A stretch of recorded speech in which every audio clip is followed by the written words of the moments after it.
નમસ્કાર દર્શક મિત્રો, આપણે અત્યાર સુધીની ચર્ચાઓમાં કોવિડથી માંડીને અમેરિકાની ચૂંટણીઓ સુધીની વાતો કરી, પણ આખરે તો આપણો ઉત્સવ એટલે તો દીપોત્સવી ઉત્સવ, આપણું નવું વર્ષ એટલે 2076 પૂરું થાય ને 2077 શરૂ થાય તે વિક્રમ સંવતનું નવું વર્ષ, આપણા તહેવારો એટલે આજથી શરૂ થઈને ભાઈ બીજ કે પાંચમ સુધી ગણીએ તે આપણા તહેવારો. એટલે ગુજરાત સમાચાર ટેલિવિઝનમાં આ વિષય ઉપર વિગતે વાત કરવાનું અમે નક્કી કર્યું. શરૂઆત કરીએ આપણે. આજે બે તિથિ વિશે વાત કરવાની છે, કારણ કે યોગાનું યોગ આ બે તિથિઓ સંયોજન તિથિ છે. એક ઉતરે છે પછી વચ્ચેથી બીજી બેસી જાય છે. ત્યારે પહેલી વાત કરીએ આપણે તો વાઘ બારસ, પોળા બારસ પણ કહેવાય છે ને, અને વાક બારસ એટલે માં વીણાવાદિનીની કૃપા મેળવવા માટેની બારસ પણ કહેવાય છે. દોસ્તો, આપણે આજે શરૂઆત કરીશું માં સરસ્વતીની પ્રાર્થનાથી, કારણ કે જો સરસ્વતી છે તો બાકીનું બધું છે. અને કેમ અત્યારે વધારેમાં વધારે ઉપયોગી છે તેની એક થોડી પૂર્વ ભૂમિકા પણ હું આપીશ. પછી આપણી પાસે એક ધુઆધાર પેનલ છે, એને આપણે ચર્ચાનો દોર આગળ વધારવા માટેની વિનંતી કરીશું. કરીએ શરૂઆત પ્રાર્થનાથી, અને તે પણ માં સરસ્વતીની પ્રાર્થનાથી. યા કુંદે દુતુષાર હાર ધવલા યા શુભ્રવસ્ત્રાવૃતા યા વીણા વરદંડ મંડિત કરા યા શ્વેત પદ્માસના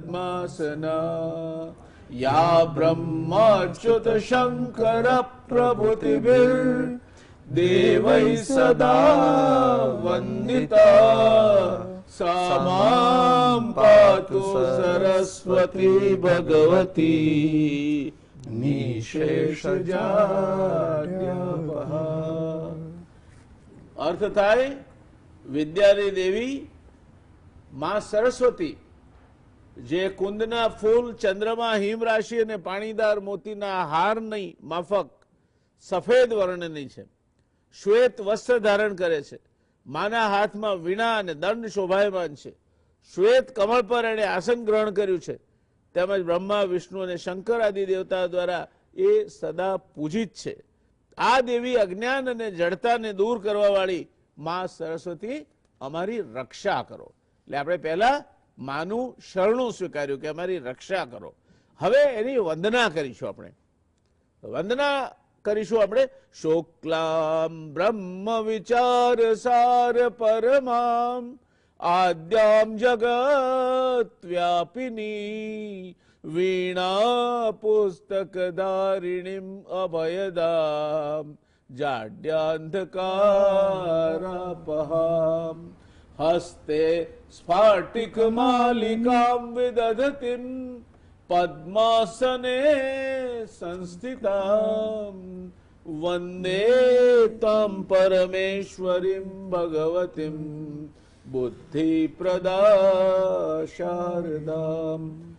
જેનું રૂપ શ્વેત છે, બ્રહ્મ વિચારની જે પરમ તત્વ છે, સમગ્ર સંસારમાં જે વ્યાપી રહી છે, જેના હાથમાં વીણા અને પુસ્તક ધારણ કરેલું છે, જે અભયનું વરદાન આપે છે, જેની પાસે જ્ઞાન છે, અભય છે, જેને બ્રહ્મ જ્ઞાન થાય એને તો કોઈ ભય જ હોતો નથી, મૂર્ખતા રૂપી અંધકારને દૂર કરે છે, જેના હાથમાં સ્ફટિક મણીની માળા રહે છે, કમળના આસન પર બિરાજમાન હોય છે અને બુદ્ધિ પ્રદાન કરે છે, તેવી પરમેશ્વરી ભગવતી સરસ્વતીની હું વંદના કરું છું. સરસ્વતી વંદના કરી તો આ આપણા બાપદાદાઓનો વારસો છે. અને વાક બારસ, વાક એટલે વાણી, અને એ વાકની દેવી એટલે સરસ્વતી માં વીણાવાદિની. આજના સમયમાં એ કઈ રીતે આપણને લાગુ પડે છે, આજની બારસ કેમ ઉપયોગી છે, અને સરસ્વતી પૂજન આજના જમાનામાં કેમ કરવું જોઈએ એની વાત મારે તમને કરું છું. દર્શક મિત્રો, આજનો જમાનો જ્ઞાન અથવા માહિતીનો યુગ છે. આજના મહાન વિચારકો અથવા ચિંતકોમાં એક અગ્રણી નામ એલ્વિન ટોફલરનું છે. આવનાર સમયમાં કોણ આ દુનિયા પર રાજ કરશે તે માટે તેણે નીચેના 5 સિદ્ધાંતો કહ્યા છે. 1, knowledge will be the power and who has earliest access to the knowledge shall be the most powerful. જ્ઞાન એ જ શક્તિ હશે અને જે વહેલામાં વહેલું જ્ઞાન એટલે કે ટેકનોલોજી હસ્તગત કરશે તે સૌથી વધુ શક્તિશાળી બનશે. બીજું, technology will invade every field of life. Those who adapt to it shall prosper, those who do not shall disappear like dinosaurs. Technology અથવા જ્ઞાન જીવનના દરેક ક્ષેત્રમાં ઘૂસી જશે.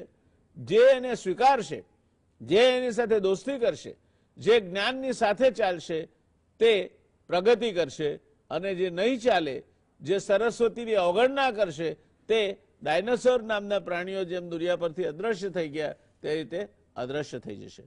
ત્યાર પછી ત્રીજી વાત છે, multiple and hybrid technology will be the order of the day. એક કરતાં વધુ ટેકનોલોજી અથવા જ્ઞાનની શાખાઓને સંમિલિત કરીને હવે ચાલવાનો સમય આવશે અને જીવન પદ્ધતિના કોઈ પણ ક્ષેત્રે આ વાત સાચી પડશે.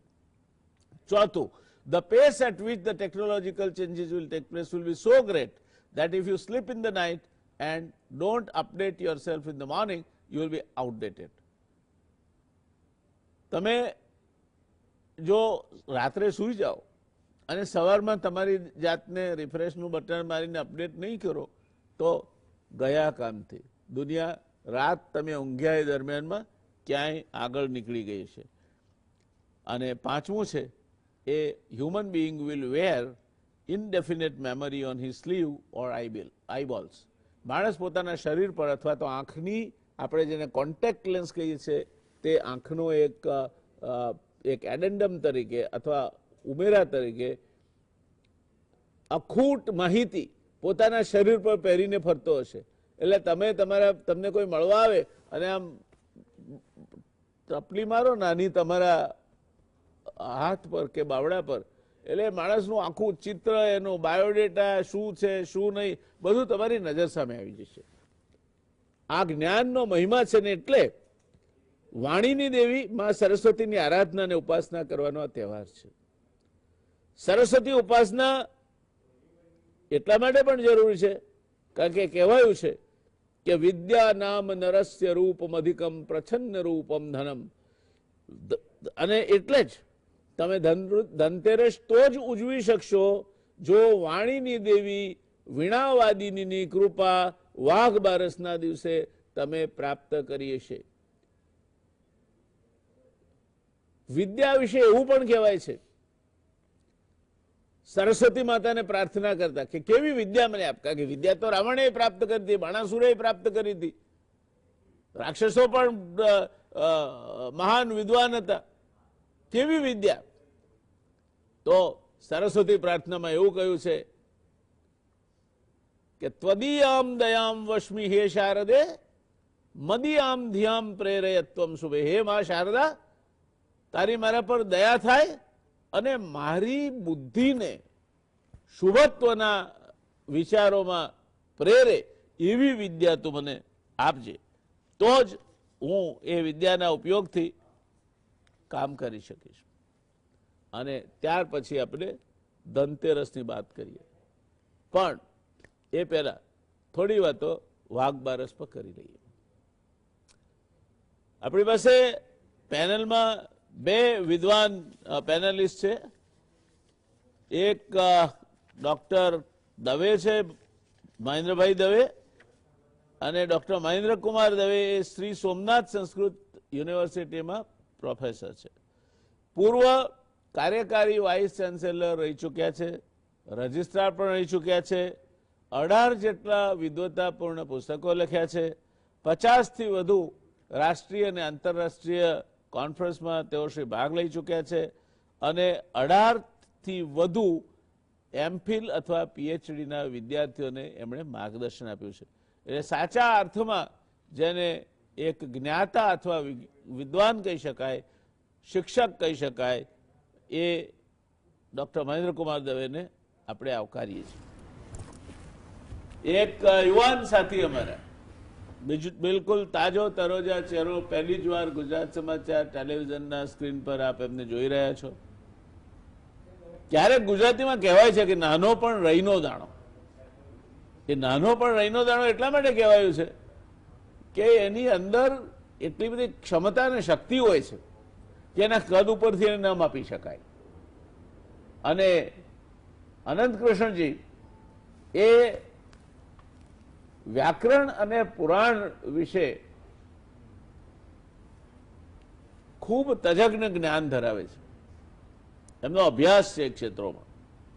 અને પૂજનીય કૃષ્ણશંકર શાસ્ત્રીજીના પુત્ર ભાગવત ઋષિજી એમના સુપુત્ર છે. પણ આપણે ઉત્તમા આત્મના ખ્યાતા તરીકે એમને અનંત કૃષ્ણ શાસ્ત્રી તરીકે જ ઓળખીશું, કારણ કે આવનાર સમયમાં જે વૈષ્ણવ સમાજ છે, વૈષ્ણવ વિધિઓ છે, પુષ્ટિ માર્ગ છે, એને લગતી બાબતોમાં એ સમાજનું માર્ગદર્શન કરવાના છે. અને એટલે અનંત કૃષ્ણજી આપણા માટે આવનાર સમયમાં પણ ઘણી બધી વખતે આ વિષયોના સંદર્ભમાં આપણી સમક્ષ ઉપસ્થિત થશે.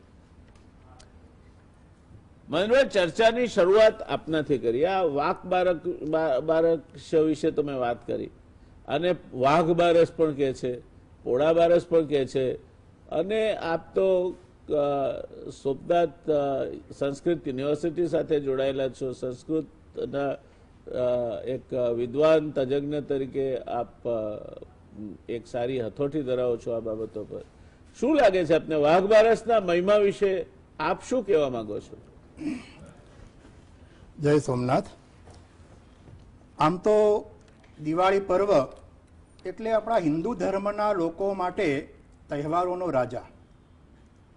સ્નેહરૂપી જ્યોતને પ્રજ્વલિત કરાવતું આજના સ્વતંત્ર પરિવારમાં રંગાયેલી પ્રજાના મનોને ઉજાગર કરી 5 દિવસ સાથે બેસી પારિવારિક દૂરીને દૂર કરી નજીક લાવી આત્મીય જ્યોતને પ્રગટાવતું, ફટાકડા બનાવનાર કોઈ પણ કોમ ના હોય પણ તેમને પણ રોજગારી અર્પી કરોડો રૂપિયાના ફટાકડા ખરીદી અને તેમના ઘરોને રોશની પ્રગટાવતું, રોશની ફેલાવતું, આ જે દૈવી તત્વના વધામણા કરાવતું પર્વ એટલે આ દીપોત્સવી પર્વ છે. આ પર્વમાં રમા એકાદશી, રમા એટલે પત્ની, રમાનું વ્રત કરી કેશવની અને અથવા શ્રી કૃષ્ણની પૂજાનું વિશેષ અહીં મહત્વ અંકિત કરવામાં આવેલું છે. પૌરાણિક કથા એવી છે કે મુજુકંદ રાજાએ પોતાની પત્નીના કહેવાથી આસો વદ એકાદશીએ મહાપાપોને સમાવનાર આ વ્રત કરી અમરતા પ્રાપ્ત કરી હતી. એટલે કે આગળના દિવસે ઉપવાસ કરી મનની શુદ્ધતા પ્રાપ્ત કરી બ્રહ્મા, વિષ્ણુ અને મહેશ રૂપી ત્રિદેવની જેમ મહાકાલી, મહાલક્ષ્મી અને મહાસરસ્વતી સ્વરૂપી ત્રણેય દેવીઓના આગમનને વધાવવાની ઇંતજારી સેવાતી હોય છે. આ વાઘ બારસ એ વાકદેવી માતા સરસ્વતીજીની ઉપાસના અને પૂજનનું મહત્વ આ વાઘ બારસના દિવસે અંકિત કરવામાં આવેલું છે. લક્ષ્મીજીના પૂજન પહેલા સરસ્વતી માતાની ઉપાસના જરૂરી છે. જ્યાં વિદ્યાની ઉપાસના હોય તો સુલક્ષ્મી ચિરસ્થાયી બને છે. માટે વાઘ બારસના દિવસે પ્રથમ મહાસરસ્વતીનું પૂજન કરવામાં આવે છે. સુલક્ષ્મીની કામના કરવામાં આવે છે. લક્ષ્મી અનેક પ્રકારની છે, પાછળ કહેવામાં આવશે. પરંતુ આ દિવસે વેપારીઓ આખા જ વર્ષ દરમિયાન પોતાની લેતી દેતીનું ચૂકવણું કરી સમગ્ર વર્ષનો હિસાબ પૂરો કરી ચાલુ વર્ષના ચોપડાનું લખાણ પૂરું કરવાનો ઉત્તમ દિવસ એટલે આ વાઘ બારસ. સમુદ્ર દ્વારા આ બારસના દિવસે પ્રાપ્ત થયેલ કામધેનુ ગાયને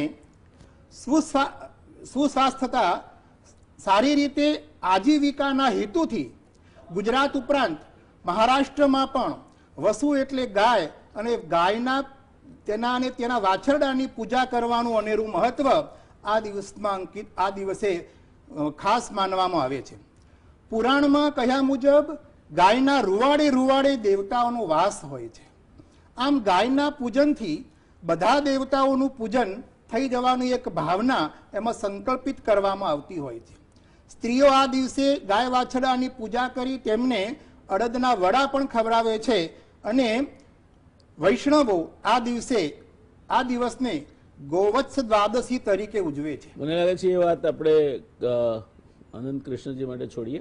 જી આપ બાકીના મુદ્દા પર વાત કરો, કારણ કે જ્યારે આપણી પાસે અધિકૃત વ્યક્તિ એ મુદ્દા પર વાત કરવા તૈયાર હોય તો આ દિવસે જે ડાંગ વિસ્તારમાં આદિવાસી લોકો પોતાના જાલ માલની સલામતી માટે વાઘને દૈવ રૂપે પૂજા કરે છે. તેઓ ગામના પાદરે વાઘદેવ, નાગદેવ, ચંદ્રદેવ, મોરદેવ જેવા પ્રાકૃતિક દેવોની પૂજા અર્ચના થાય તે માટે અહીંયા આ મંદિર બનાવીને ત્યાં આગળ દેવતાઓની પૂજા વાઘ બારસના દિવસે પોતાના પશુધનની રક્ષા માટે કરતા હોય છે. સાહેબે કહ્યું તેમ જે વલ્લભ સંપ્રદાયની વાત ભાઈશ્રી કરશે, પરંતુ ભગવાન દત્તાત્રેયના અવતાર શ્રી વલ્લભ પૃથ્વી છોડી સ્વધામ સીધાવ્યા હોવાથી આ દિવસને કેટલીક જગ્યાએ ગુરુ દ્વાદશી તરીકે પણ ઉજવવામાં આવે છે. ગામડામાં પહેલા ગારાના ઘર હતા. જૂના લીંપણ કાઢી પોડા દ્વાદશી જે કહેવાય છે એનું કારણ પોડા કાઢીને નવું લીંપણ કરાય છે. અહીંયા વર્તમાનમાં જોઈએ તો વર્તમાનમાં એવા ઘર નથી લીંપણવાળા, પરંતુ મનમાં રહેલા દ્વેષને, મનમાં રહેલા જે કપટરૂપી પોડાને દૂર કરી મનની સ્વસ્થતા પ્રાપ્ત કરી સરસ્વતી પૂજનનો મહિમા અહીંયા અંકિત કરવામાં આવ્યો છે.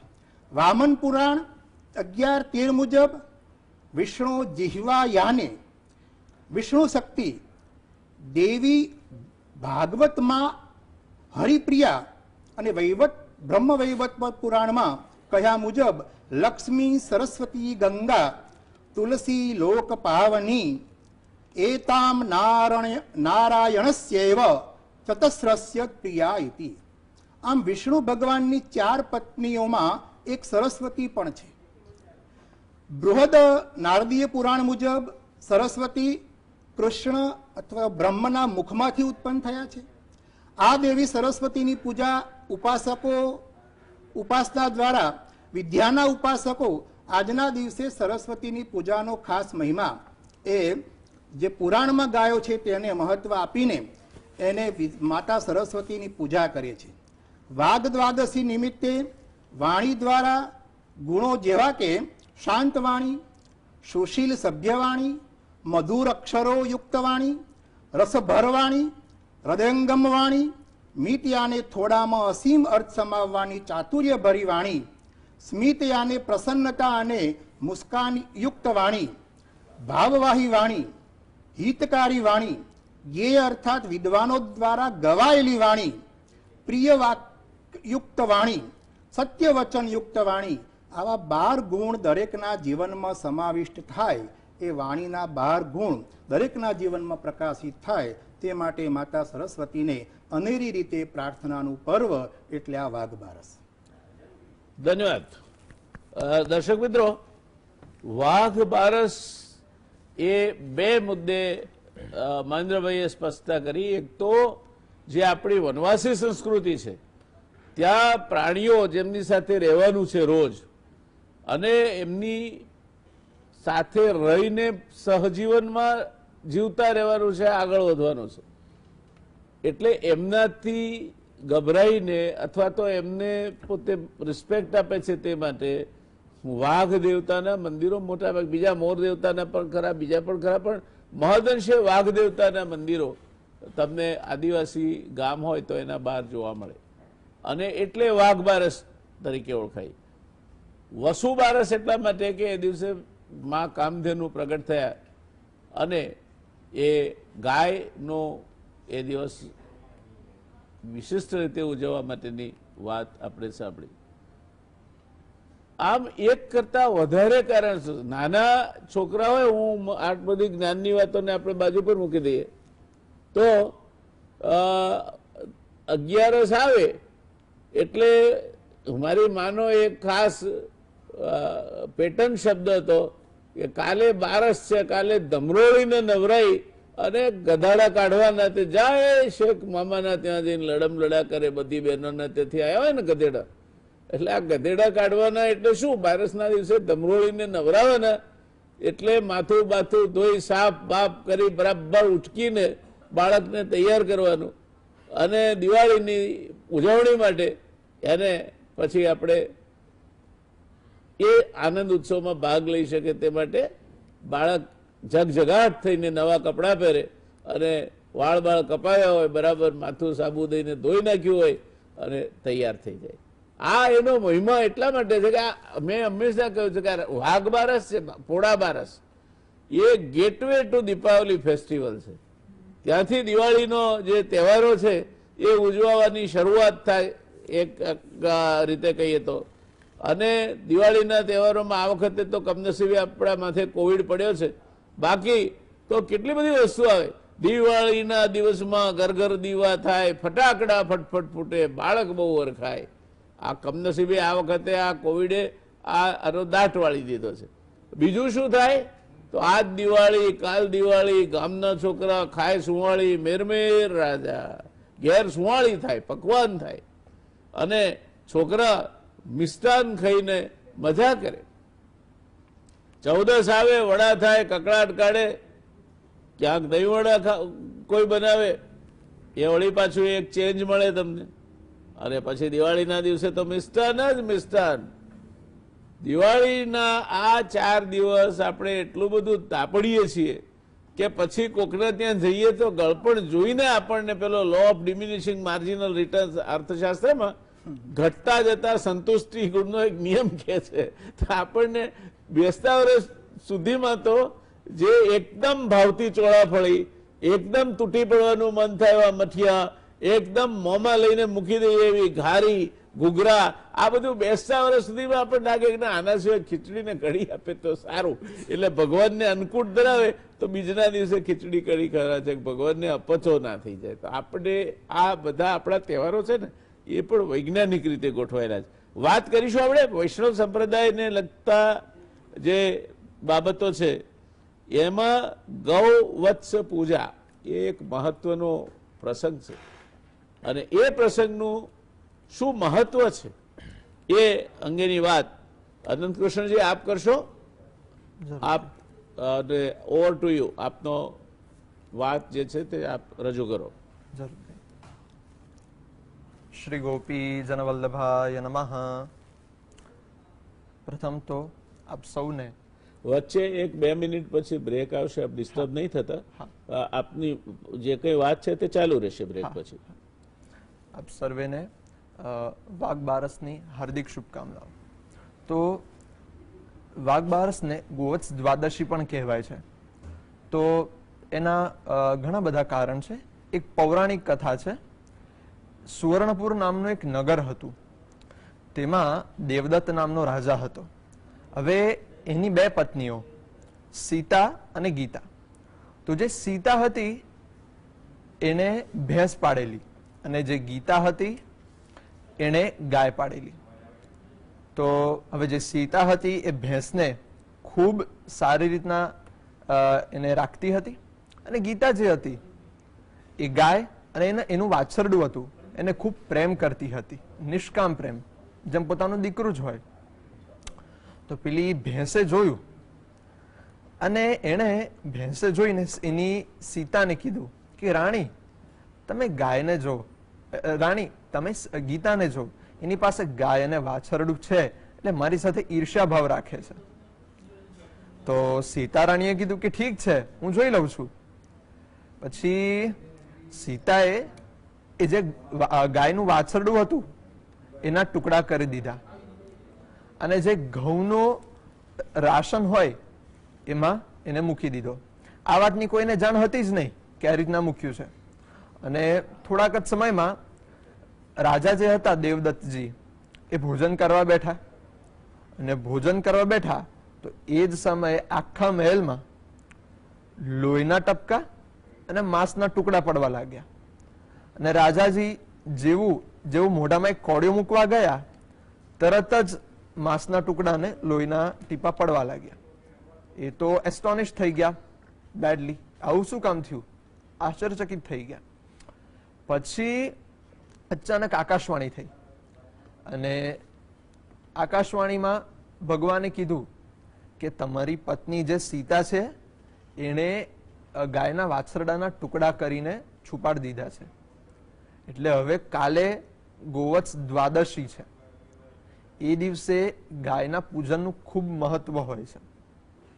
તો હવે તમે કાલે પહેલવેલા બ્રહ્મ મુહૂર્તમાં ઉઠી નહીં ધોઈને તમે જે ભેંસ પાડેલી છે એને નગરની બહાર મોકલી દો અને ગાય અને વાછરડું એ બંનેનું પૂજન કરો. એ પૂજન કરશો, તમે જે આ પાપ કરેલું છે એ પાપથી તમે મુક્ત થશો અને જે વાછરડું મરી ગયેલું છે એ પુનર્જીવિત થઈ જશે. આટલે અટકીશું અનંત યા કૃષ્ણજી. હા. આપણે એક નાના બ્રેક માટે રોકાવું પડશે, પણ ખૂબ અગત્યની વાત કરી રહ્યા છો કે ગોવત્સ પૂજા, ગો એટલે ગાય અને વત્સ એટલે એનું વાછરડું, એની પૂજાનું મહાત્મ્ય શું છે એની આપ બહુ સરસ રીતે રજૂઆત કરી રહ્યા છો. આપની એ વાત બ્રેક પછી ચાલુ રહેશે. દર્શક મિત્રો, રોકાઈએ એક નાનકડા બ્રેક માટે. નમસ્કાર દર્શક મિત્રો, બ્રેક બાદ પુનઃ આપનું આ ચર્ચામાં સ્વાગત છે. સીધા જઈશું આપણે અનંત કૃષ્ણજી પાસે. એમની ગોવત્સ પૂજા અંગેની કથા અર્ધે પહોંચી છે, એને પૂરી કરાશે. તો આપણે ચર્ચા કરતા હતા એમ, તો એ આકાશવાણી થાય છે ને ભગવાન જણાવે છે કે ભાઈ તમે તમારી પત્ની જે છે એણે વાછરડાને કાપી દીધું છે અને એના કારણે આખા મહેલમાં આવી ખરાબ સ્થિતિ થઈ છે. અને આવતીકાલે ગોવત્સ દ્વાદશી હોય છે, એટલે તમે એ દિવસે ગાયનું પૂજન કરો અને તમારા મહેલમાં જે ભેંસ રહેલી છે એને બહાર કાઢો અને નગરમાંથી મુક્ત કરી દો. પછી રાજા જે હોય છે એ ગાયનું પૂજન કરે છે અને જે વાછરડું મરી ગયું હોય છે પુનર્જીવિત થઈ જાય છે અને રાજાએ જે કરેલું પાપ હોય છે એ પાપથી પણ મુક્ત થઈ જાય છે. તો આ આપણને એવું બોધ આપે છે કે આપણે આખા વર્ષ દરમિયાન જાણતા અજાણતા વિચાર, વાણી, વર્તન દ્વારા જે પણ બધા પાપો કર્યા હોય એ બધા પાપોથી આપણે આ દિવસે ગૌ પૂજન કરીને મુક્ત થઈએ, જેથી હવેનું જે વર્ષ શરૂ થશે એ આપણે આપણું વર્ષ સારી રીતના પસાર થાય. કારણ કે બુદ્ધિ શુદ્ધ ન થાય ત્યાં સુધી સારા વિચારો ન આવે અને સારા વિચારો ન આવે ત્યાં સુધી જીવનમાં આનંદ ન આવે. એટલે આજના દિવસે ગાય માતાનું પૂજનનું ખૂબ મહત્વ રહેલું છે. અને બીજો પણ એક પ્રસંગ છે, શ્રીમદ ભાગવતજીમાં 10મા સ્કંદમાં આવે છે. કૃષ્ણ ભગવાન એમના સખાઓ સાથે વનમાં ભોજન કરતા હોય છે અને એ જ વખતે બ્રહ્માજી એમને શંકા થાય છે. એ કૃષ્ણ ભગવાનની પરીક્ષા કરવાનું વિચારે છે અને પછી પહેલા એમની જે ગાયો હોય છે ઠાકોરજીની એ બધી બ્રહ્માજી લઈ લે છે.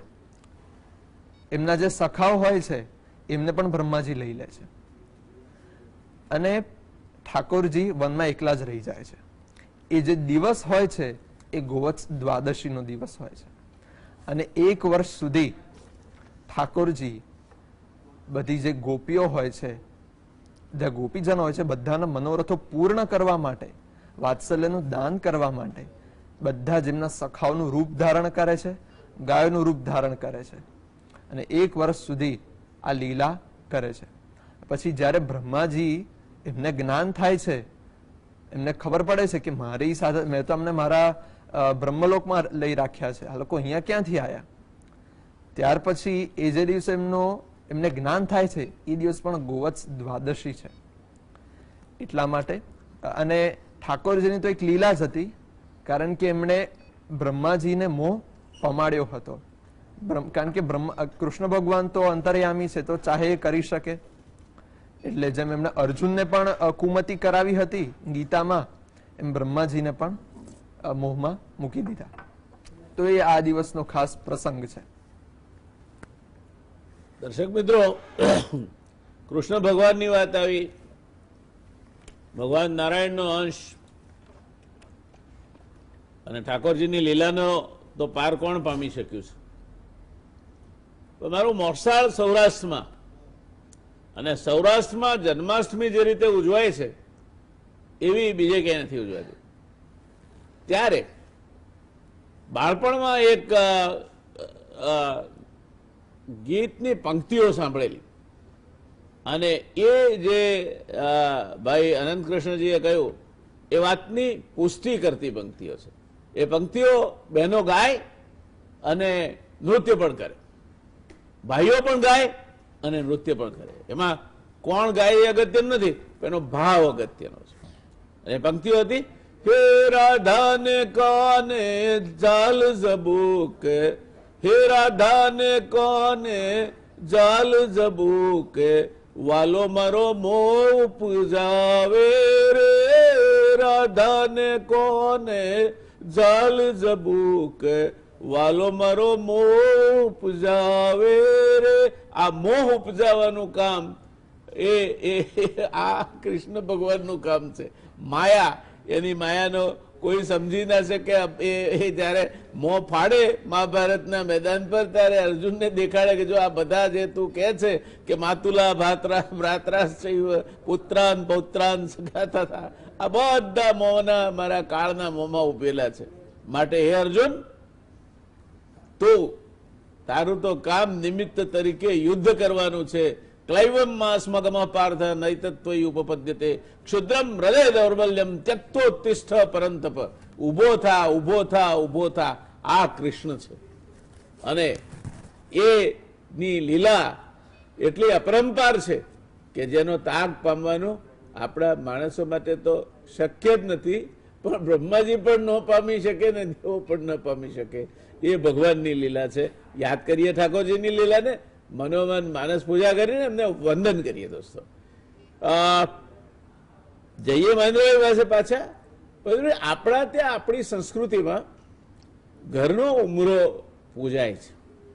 સવારમાં ગૃહિણી હોય એ ઉમરો ધોવે, એને કુમકુમના તિલક કરે, બંને બાજુ સાથિયા પૂરે, અને પછી જ એ દિવસની શરૂઆત થાય.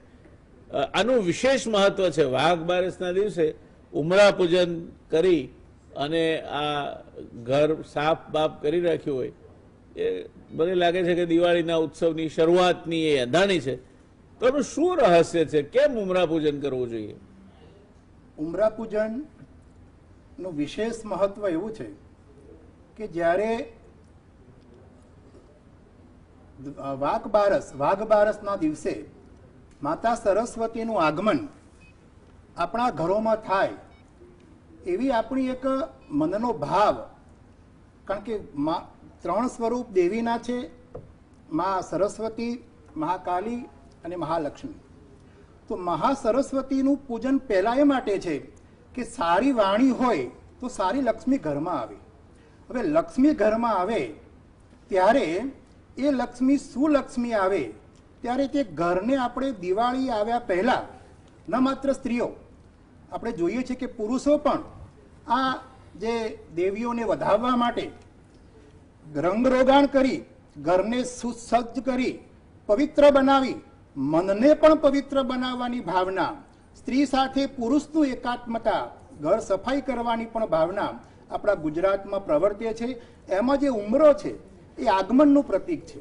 જ્યારે ઉમરામાં દેવનો વાસ છે, ઉમરાથી જ જ્યારે આપણે લગ્ન કરીએ છીએ ત્યારે ગૃહિણી ઉમરા ઉપર કળશ મૂકવામાં આવે છે, એમાં ચોખા મૂકવામાં આવે છે, કારણ કે એમાં અનંત ગણો એ ઘરમાં એનો પ્રકાશ પથરાય એવી વિશેષ ભાવના હોવાને કારણે અમારા બા ગોદાવરી બા એ આ ઉમરા ઉપર દરરોજ સવારે ઉઠે એટલે નૈન પહેલો ઉમરો પૂજતા. ત્યારે મને સમજાતું નહીં બહુ કે આ ઉમરો એટલે શું, શા માટે ઉમરો પૂજવો જોઈએ. પરંતુ જ્યારે શાસ્ત્રોનું અધ્યયન કર્યું ત્યારે લાગ્યું કે ભલે એમને કંઈક ખબર હોય કે ન હોય કે ઉમરાનું શું મહત્વ છે, પરંતુ આપણી ભારતીય સંસ્કૃતિને અનુમોદન આપીને તેઓ ઉમરા પૂજન કરતા હતા. એટલે ઘરમાં પવિત્રતા, સુસ્વસ્થતા, સુસ્વાસ્થ્યતા સાથે સુરુચિતા અને ભોજનમાં પવિત્રતા, મનની પવિત્રતા એ જળવાતી હતી. માટે ઉમરા પૂજનનું વિશેષ મહત્વ છે.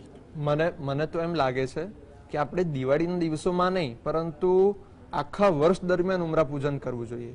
કારણ કે એનું વૈજ્ઞાનિક મહત્વ જેમ એમણે જણાવ્યું ખૂબ સારું છે કે આપણે દિવાળીના દિવસો નહીં પણ રોજે આપણે કરવું જોઈએ. કારણ કે આપણે ત્યાં જે મહેમાન પધારે છે આપણને ખબર નથી કે એ કેવી શક્તિ લઈને પધારે છે.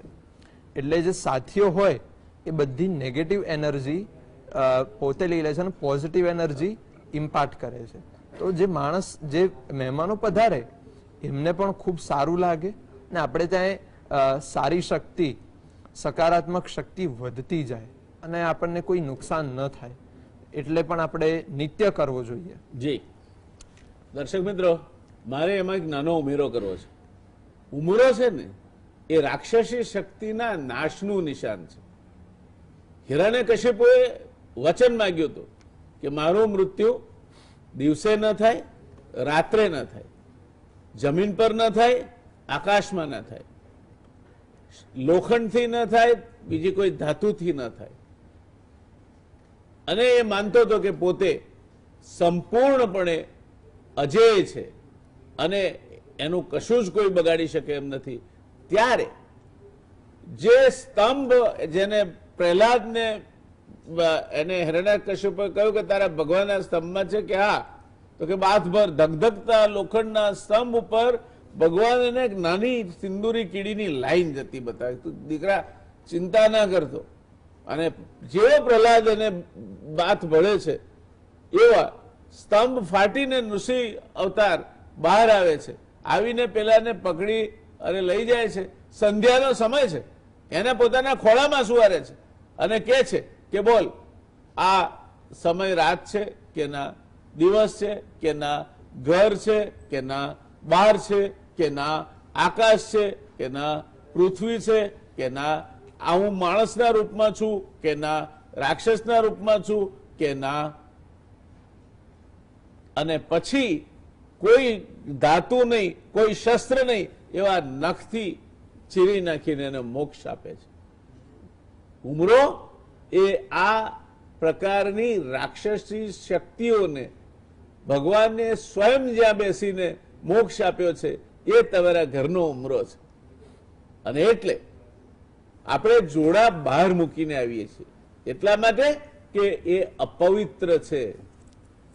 તમે જે ઘરમાં રહો છો, જે ઘરની પવિત્રતા સાથે તમને સંબંધ છે, જે ઘરની શાંતિ સાથે સંબંધ છે, ત્યાં આ દ્વાદશીના દિવસે થતું ઉમરા પૂજન એ આવનાર દિવાળીના સમયમાં જેમ અનંત કૃષ્ણજીએ કહ્યું તેમ નકારાત્મક શક્તિઓ બહાર અને હકારાત્મક શક્તિઓ આનંદ, ઉત્સવ, મોજ, મજા, હળવાશ એ તમારા ઘરમાં વાસ કરે એ માટે ઉમરા પૂજન દ્વાદશીના દિવસે ખાસ કરવું જોઈએ. રોજ કરવું જોઈએ પણ બારસના દિવસે તો ખાસ કરવું જોઈએ.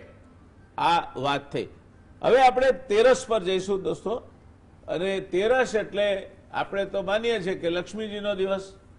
લક્ષ્મી 8 પ્રકારની છે. મને એ આ જ્ઞાન બહુ નાનપણમાં થયેલું. મારા પિતાશ્રીને મારે હજુ થોડા ઘણા વાળ દેખાય છે, એમને દેખાતા નહોતા. અને એક ક્યાંકથી મારા હાથમાં એક ઉખાણું આવ્યું અને એવું કહેતું હતું કે કાણિયા નરકોક સાધુ એટલે કોઈ જે માણસો, જે ભાઈઓ દિવ્યાંગ હોય એના ઉપર આ નહીં લેવું, પણ એ આંખમાં કંઈક ખામી હોય એટલા પૂરતું લેવું. આ જૂના જમાનાના અમુક ઉખાણાઓ આજના ટાઈમમાં કહેવા જેવા નથી હોતા. એ જ જમાનામાં એવું પણ કહ્યું છે કે કાણાને કાણો ના કીજીએ, માઠા લાગે વેણ, હળવે રહીને પૂછીએ ભાઈ સિદ્ધને ગયા તમારા નેણ.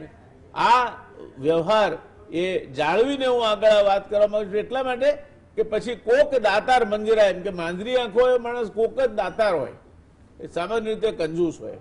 આ બધા પેલા માણસના આકૃતિ ઉપરથી એનું ભવિષ્યકથન કરવાના લક્ષણો છે અને સામુદ્રિક શાસ્ત્ર કે છે.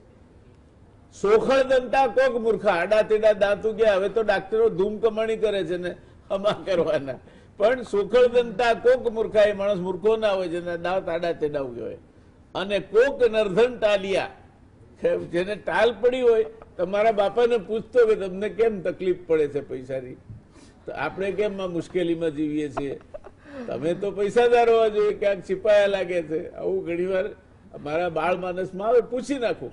ત્યારે એમણે મને સમજાયેલું કે બેટા, લક્ષ્મી એટલે રૂપિયાના પાઈ એકલી જ નહીં, બુદ્ધિ પણ લક્ષ્મી છે, સ્વાસ્થ્ય પણ લક્ષ્મી છે, પરાક્રમ પણ લક્ષ્મી છે, વીર લક્ષ્મી પણ છે, વિજય લક્ષ્મી છે. આ 8 પ્રકારની લક્ષ્મી છે. એટલે કોઈ ધનવાન છે તો કોઈ શરીરથી ધનવાન છે, કોઈ મનથી ધનવાન છે, કોઈ સરસ્વતીથી ધનવાન છે, કોઈ સ્વાસ્થ્યથી ધનવાન છે. બધાને પાસે 8 લક્ષ્મી ના હોય એવું બની શકે. એટલે આ 8 લક્ષ્મીઓ જે છે આપણા, એ 8 લક્ષ્મીઓમાં આદિલક્ષ્મી, ધનલક્ષ્મી, ધાન્યલક્ષ્મી, ગજલક્ષ્મી, સંતાનલક્ષ્મી, વીરલક્ષ્મી, ધૈર્યલક્ષ્મી, વિજયલક્ષ્મી અને વિદ્યાલક્ષ્મીનો સમાવેશ થાય. 8 પ્રકારના લક્ષ્મો છે. આમ અનિષ્ટ તત્વો પર જીત મેળવવા માટે પણ તમારે આદિલક્ષ્મી, ધનલક્ષ્મી, ધાન્યલક્ષ્મી, ગજલક્ષ્મી, સંતાનલક્ષ્મી, વીરલક્ષ્મી, ધૈર્યલક્ષ્મી અને વિજયલક્ષ્મીની જરૂર પડે. અને હવેના સમયમાં તો મહેન્દ્રભાઈ વિદ્યાલક્ષ્મીની જરૂર ખાસ પડશે. કારણ કે વિદ્યાનો, આપણે નોલેજ એરામાં જીવી રહ્યા છીએ, જ્ઞાનનો જમાનો છે, માહિતી યુગમાં જીવી રહ્યા છીએ, માહિતીનો આ જમાનો છે. અને જેની પાસે જ્ઞાન હશે, ટોફલરે એવું કહ્યું છે કે વિજયલક્ષ્મી એને વર્ષે. હવે 28,000 કિલોમીટરની ઝડપે ક્રૂઝ થતું મિસાઇલ શોધાયું છે, રશિયા અમેરિકા બંને પાસે છે. હવે 28,000 કિલોમીટર પ્રતિ અવર, દર કલાકે એ ઝડપે ક્યાંક દરિયામાંથી નજદીકથી છોડવામાં આવે ને આપણા દેશ ઉપર, તો રિસ્પોન્સ ટાઈમ 2 મિનિટથી ઓછો રહે. એ લડાઈ માણસનું ગજુ નથી લડી શકે, સુપર કમ્પ્યુટરથી લડવી પડે, જ્ઞાનથી લડવી પડે. ભવિષ્યના યુદ્ધો લડાશે જો કદાચ, તો એ જ્ઞાનથી લડાશે. અને જો વિશ્વયુદ્ધ થશે તો એ વિશ્વ પછી, યુદ્ધ પછીનું વિશ્વ હશે જ નહીં. જેમ મહાભારતમાં બધાનો સર્વનાશ થયો તો તે પ્રકારની પરિસ્થિતિનું નિર્માણ થશે. એટલે તમારે આ લક્ષ્મીની વાત કરીએ, મહેન્દ્રભાઈ શું કે છે શાસ્ત્ર આપનું? શાસ્ત્ર અનુસાર આસોવદ તેરસ ભગવાન ધન્વંતરી સમુદ્ર મંથન દરમિયાન સોનાનો કળશ લઈને ઉત્પન્ન થયેલા. આ સોનાના કળશમાં અમૃત હતું, જેનું પાન કરવાથી દેવતાઓ અમર થઈ ગયા. આ ધન્વંતરી એ મોટા મોટા રોગોને સમાપ્ત કરતા હતા. આથી ભાગવત પુરાણ 2:7-21 મુજબ તેઓને આયુર્વેદના પ્રવર્તક, ક્યાંક તેમને દીર્ઘતમાના પુત્ર, યજ્ઞ ભાગના ભોગતા અને ભગવાન વાસુદેવના અંશ યજ્ઞ ભુક વાસુદેવાંશ તથા સવૈ ભગવત સાક્ષિત વિષ્ણુ અંશો સંભવ, અર્થાત સાક્ષાત વિષ્ણુના અંશાવતાર. સ્કંદ પુરાણમાં વિષ્ણુખંડ 8:31માં સમુદ્ર મંથનમાંથી ઉત્પન્ન રત્નો થયા, એ રત્નો વર્ણનમાં તેમને ધન્વંતરી હરિ, અને મત્સ્ય પુરાણમાં પણ એમને ધન્વંતરી ભગવાન આયુર્વેદ પ્રજાપતિ દ્વારા આયુર્વેદના પ્રજાપતિ તેમને કહ્યા છે. બ્રહ્મવૈવર્ત પુરાણ ખંડ 4:51 મુજબ નારાયણાંશો ભગવાન સ્વયં ધન્વંતરી મહાન, પૂરા સમુદ્ર મંથને સમુપસ્થિતો મહાદધે. વાયુપુરાણમાં પણ અણિમાદી સિદ્ધિઓની પ્રાપ્તિ સમુદ્ર મંથન દ્વારા. જ્યારે ભગવાન ધન્વંતરી ઉત્પન્ન થયા ત્યાર પછી લક્ષ્મી માતા પણ એમાં સમુદ્ર મંથન બાદ, સમુદ્ર મંથન દરમિયાન લક્ષ્મી માતા પણ ઉત્પન્ન થયેલા. ત્યારે જે આપણા વેદ છે એના 4 ઉપવેદ છે, ધનુર્વેદ, ગાંધર્વવેદ, સ્થાપત્યવેદ અને આયુર્વેદ. તો 4 વેદમાં આયુર્વેદનું પણ વિશેષ સ્થાન છે. આયુર્વેદના પ્રવર્તા ધન્વંતરીજી એમના જન્મ દિવસે વિશેષ રૂપે ઉજવવાનો નિર્ણય કર્યો. આયુર્વેદ સાથે આજે ધન પૂજાના વિશેષ મહત્વનું આ દિવસ, ધન પૂજામાં સોના ચાંદી અને વાહન ખરીદવાનો દિવસ એટલે આ ધનતેરસ. મને લાગે છે આપને મારે રોકવા પડશે, કારણ કે સમય આપણો ગતિ કરી રહ્યો છે અને છેલ્લી 4 મિનિટ બાકી છે. હું આપને આપવા માંગીશ કે આ જે વૈષ્ણવ સંપ્રદાયની માન્યતાઓ છે એમાં લક્ષ્મી પૂજનને આપ કઈ રીતે જુઓ છો? બરોબર છે. તો પહેલી વહેલી વસ્તુ તો આપણે અત્યારનો સમય પણ એવો છે કે દરેક જણને લક્ષ્મીની જરૂર પડે છે. અને લક્ષ્મીજી આપણે જોઈએ તો કોના પગ દબાવે છે? તો કે શ્રી કૃષ્ણચંદ્ર ભગવાનના. એટલે આપણું ખરું ધન તો ઠાકોરજી જ છે, કૃષ્ણ ભગવાન જ છે. અને કૃષ્ણ ભગવાનને કઈ રીતના પ્રસન્ન કરવા? તો ભક્તિ યોગથી. એ સ્વયં કે છે. એટલે આપણા ખરે ધનતેરસની પૂજામાં જો લક્ષ્મીજીનું પૂજન ના થાય તો ચિંતાનો વિષય નથી. પણ આપણા જો ઠાકોરજીનું સરસ રીતના પૂજન થઈ જાય, પૂજન થઈ પંચામૃત સાથે એમનું અભિષેક થાય તો આપણી ધનતેરસ થઈ જાય. કારણ કે એ જ્યાં બિરાજે છે ત્યાં સ્વયં લક્ષ્મીજી પધારે છે. શ્વેત ઇન્દિરા શશ્વદત્રહી. અને તો આપણે એ દિવસે જ એમની ઠાકોરજીની સેવા કરીએ, પૂજા કરીએ તો આપણી ધનતેરસ એમાં જ થઈ જાય છે. અને વિશિષ્ટ જેને જે રીતના ધનતેરસ અલગથી કરવી હોય પણ આપણો ભાવ સારો જ રાખીને કરવી તો 100% ધનતેરસની પૂજા થઈ જ જાય છે. અને રામચરિતમાનસમાં સુંદરકાંડની ખૂબ એક સરસ ચોપાઈ છે. જહાં સુમતિ તહ સંપત્તિ નાના, જહાં કુમતિ તહ વિપત્તિ નિદાના.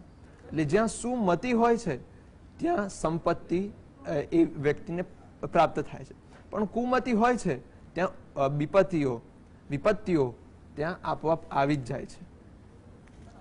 ધન્યવાદ. આપે જે સમય આપને આપ્યો એમાં બિલકુલ બહુ જ ટૂંકાણમાં પણ સ્પષ્ટ રીતે આપે બે વસ્તુ કહી.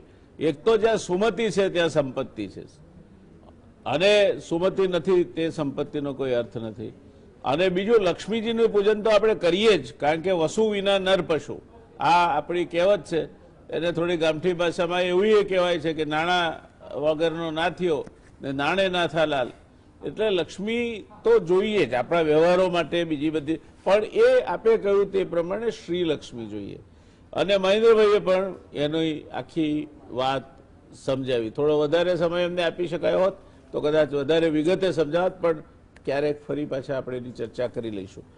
આપણે દર્શક મિત્રો બે તિથિઓનું મહત્વ સમજ્યા. વાઘ બારસ જે આપણા દિવાળીના તહેવારોનો ગેટવે છે, વાઘ બારસ સરસ્વતી પૂજનનો દિવસ છે, ગોવત્સ પૂજન માટેનો આ દિવસ છે, અને ઉમરા પૂજનનું એ દિવસે વિશેષ મહત્વ છે. પોળા બારસ તરીકે પણ એને જાણીએ, એટલે ઘરની સાફસૂફી કરવાનું, પોળા ઉખાડવાનું, લીંપણ કરવાનું, જ્યાં લીંપણના ઘર હોય ત્યાં એ દિવસ એટલે વાઘ બારસ.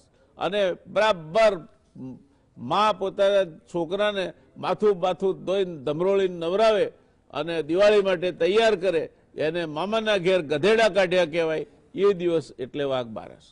આટલું બધું તમે કર્યું હોય તો પછી ધનતેરસની વાત કરવાની, વિવિધ પ્રકારની લક્ષ્મી વિશે વાત કરી, પણ સૌથી અગત્યની વાત આ બંને આપણા વિદ્વાન પેનલિસ્ટે કરી છે, શું લક્ષ્મી હોવી જોઈએ.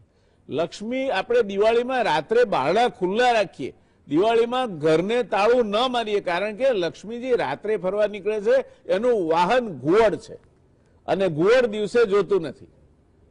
દિવા પશ્યતિ નોલુક કાકો નક્તમ ન પશ્યતિ, અપૂર્વકોપી કામંદો દિવા નક્તમ ન પશ્યતિ. ઘુવડ દિવસે જોઈ શકતું નથી. એટલે આપણે શરદ પૂર્ણિમાની વાતમાં પણ કહ્યું હતું કે આ કોજાગરી પૂનમ કેમ બની? કારણ કે લક્ષ્મીજી નીકળે ફરવા, કો જાગરતી કરતા કરતા, એટલે કોજાગરી પૂનમ નામ પાડ્યું આપણે. પણ દિવાળીના દિવસોમાં તો ઘર શણગારવું, ઉમરા પૂજન કરવું, ઉમરામાં સાથિયા દોરવા, આંગણામાં રંગોળી પૂરવી, અને રાત્રે સરસ મજાની દીવા કરી અને ઘર એવું તૈયાર રાખવું કે લક્ષ્મી ફરવા નીકળ્યા હોય તો સીધા આપણા ઘરમાં આવે. એ સાચી લક્ષ્મી આવી અને એ લક્ષ્મી તમને તારી દેશે. બાકી લક્ષ્મી પૂજન કરી અને એવી લક્ષ્મીને તમે આમંત્રણ આપો કે જે શ્રીલક્ષ્મી નહીં પણ રાક્ષસી લક્ષ્મી છે, તો રાવણની લંકા અને કૃષ્ણની દ્વારિકાની માફક ભલે શરૂઆતમાં જેમ સ્ટીરોઇડ આપે માણસના ચહેરા પર લાલાશ દેખાય, એમ તમારે ત્યાં થોડા દાડા બધું જાગ જમા દેખાશે, પણ નવું પડ્યા જૂનાને લઈ જાય એમ તમારા ત્યાં તકલીફો આવનાર પેઢી માટે મોટી ઊભી થશે. અને તમે જે રસ્તે આવ્યા છે પૈસા, એ જ રસ્તે એનાથી બમણી ગતિએ પાછા જશો. માટે લક્ષ્મી પૂજન ચોક્કસ કરજો, પણ શ્રી લક્ષ્મી આવે એનું પૂજન કરજો. હા, લક્ષ્મી પૂજનની વાત કરતા હો ને તો તમે જો દીકરીને ના આવકારતા હો ને, તમને લક્ષ્મી પૂજન કરવાનો અધિકાર જ નથી. જે ઘરમાં એની કુલવધુ એટલે કે વહુ પીડાય છે, જે ઘરમાં વહુના સાથે અવ્યવહાર અથવા દુર્વ્યવહાર થાય છે, અને જે ઘરમાં દીકરીને આવકાર નથી, એ ઘર લક્ષ્મી પૂજા કરે તો પણ સ્મશાન વચ્ચે માનીને ચાલવાનું. એ ઘરને લક્ષ્મી પૂજા કરવાનો કોઈ અધિકાર નથી, કારણ કે આ બે લક્ષ્મીઓને તો તમે પીડો છો. નથી તમે દીકરીને સ્વીકારતા, કે નથી તમે વહુને શાંતિથી જીવવા દેતા. જ્યાં યત્ર નાર્યસ્તુ પૂજનતે રમંતે તત્ર દેવતા. લક્ષ્મી એટલે આ બધા લક્ષ્મીના સ્વરૂપો છે, અને એ બધાના ઉપર હેડ ઓફિસ છે મા બાપ. પોતાના મા બાપનું પૂજન ના કરતા હો તમે, પોતાના મા બાપને સારા ભલા અવસરે તમે એમના આશીર્વાદ ના લેતા હો, પૂર્વજોના નામે પાણિયારે દીવાઓ કરતા ના હો, તો તમે બહાર જે કંઈ દાન કરો છો એ તમારી પ્રશસ્તિ માટે કરો છો. ઘરે જાઓ, ખરું મંદિર ઘરમાં છે. આ વાત આજથી આપણે ધ્યાનમાં રાખવાની છે. દિવાળીના તહેવારોમાં કોઈનું કુટુંબના કોઈ પણ માણસનું, બાળકથી માંડીને વૃદ્ધ સુધીનું મન ન દુભાય, ઘરમાં એવી કોઈ વાત ન થાય જેના કારણે ક્યાંક ને ક્યાંક ઉગ્રતા આવે. શાંતિથી, આનંદથી 2076ના આ વર્ષને આપણે વિદાય આપવાની છે. એક વર્ષ ક્યાં જતું રહ્યું ખબર નથી પડતી, જિંદગી ક્યાં જતી રહેશે ખબર નહીં પડે. તો આ દિવાળી બધા સાથે છીએ, પ્રેમથી ઉજવો. ઘરના બારણા રાત્રે ખુલ્લા રાખજો, કોક આવે તો મહેમાન. ભલે તમે એને સામે ડીશ ધરવામાં મુખવાસ ધરજો, કારણ કે એ ગળ્યું નહીં ખાય, બધે ગળ્યું ખાઈ ખાઈને કંટાળે હોય માટે. તમે કંઈક ફરસાણ બરસાણ સારું બનાવશો, તાજું હશે તો ખાશે, પણ બાકી તો આ કોવિડના જમાનામાં માસ્ક બાંધવો, સોશિયલ ડિસ્ટન્સિંગ જાળવવું અને સેનિટેશન 2 કલાકે હાથ ધોવા, આ પણ તમારી આ પૂજાઓનો ભાગ ગણજો. કારણ કે શિયાળો છે, ફટાકડા ફૂટશે, ધૂળ ઉડશે, એના કારણે હવાથી નહીં ફેલાતો કોવિડ પણ અત્યારે વધારે ફેલાશે, એનો વાવર વધશે. એને હળવાશથી ન લેશો તો દિવાળી તમારી શુભ જશે. આપણે આજે બારસ અને તેરસ વિશે વાત કરી, બાકીની તિથિઓ વિશે પણ વાત કરીશું, અને એના મહાત્મા વિશે પણ આજના સંદર્ભમાં આપણે કઈ રીતે જોઈએ એની પણ વાત કરીશું. તો દર્શક મિત્રો, અટકીએ આટલેથી. અમારી સાથે જોડાયા એ માટે ડૉક્ટર મહેન્દ્રભાઈનો અને ભાઈ અનંત કૃષ્ણજીનો હૃદયપૂર્વક આભાર. ગુજરાત સમાચારના બધા જ દર્શક મિત્રોનો તહે દિલથી આભાર. દિવાળીના ગેટવેમાં તમે પ્રવેશી ચૂક્યા છો, એ ગેટવેની અંદર પણ તમારા માટે આનંદની મહેલાતો માલતી હોય, અને ખુશી આનંદમાં આવનાર 4-5 દિવસ એકદમ ધમધમાટ રીતે જે થવું છે મંદિરનું થશે, બાકીના બધાનું જે થશે ભગવાને આપી છે આ જિંદગી, ભગવાન જીવાડશે એમ સમજીને આનંદથી જીવી નાખજો. કોકને ક્યાંક નાનું મોટું મન દુઃખ હોય તો માફ કરી દેજો, પણ આ તહેવારોને રંગે ચંગે માણજો એવી શુભેચ્છા સાથે મારી વાતને વિરામ આપું છું. મળીશું કાલે એક નવી પેનલ સાથે, નવા વિષય સાથે. ધન્યવાદ. શુભરાત્રી. Take care. આવજો.